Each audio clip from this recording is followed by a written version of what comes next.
If I was to drop over 15% body fat all over again, this is what I would do differently as a millennial Latina. And the reason I bring up being a millennial Latina is because it's really important to understand that in our culture, flavor is everything, food is everything, culturally speaking. That's how we gather with family, with friends, how we just enjoy our life, okay? And that's why I'm bringing that up. So if I were to do it all over again, I would not follow that bro science, that bodybuilder type meal plan ever again. You know what I'm talking about, the chicken breast and asparagus all day long, and if you're lucky, you get a sweet potato. So instead of following these black and white bodybuilder type meal plans that literally just set you up for failure, because let's be honest, you can only follow that for what, like max 6, maybe 12 weeks, and then you go back to your old habits. Well, you need to fix your habits. That's the thing that you need to focus on.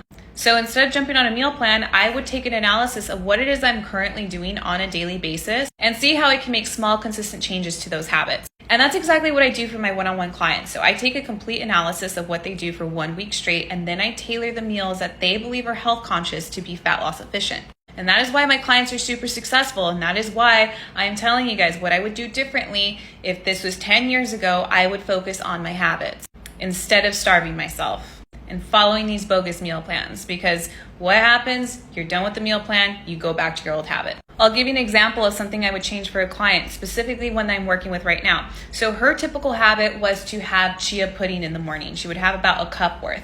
Now, although yes, it is quote unquote healthy, there's a lot of nutrients involved with it, it's just not fat loss efficient. It's just not satiating because it's only mainly carbohydrates, and carbohydrates get digested in the body very quickly, which in return leads to you wanting to eat more. So of course, I would change my client's breakfast to something that is very fat loss efficient and is easy for them to do in their lifestyle. I don't like to overcomplicate people's lifestyles. Why in the hell am I going to tell you to go get ingredients from Whole Foods, go get ingredients from here to make this extravagant breakfast? No, we need to focus on things that are simple and easy for the client's individual lifestyle, because if you create too much friction for anyone and you make it overcomplicated, they're not going to do it. So if you're tired of these bodybuilding meal plans and you're tired of losing weight then gaining it back, I recommend what you do is click the link in my bio and apply for one-on-one habit-based nutrition coaching.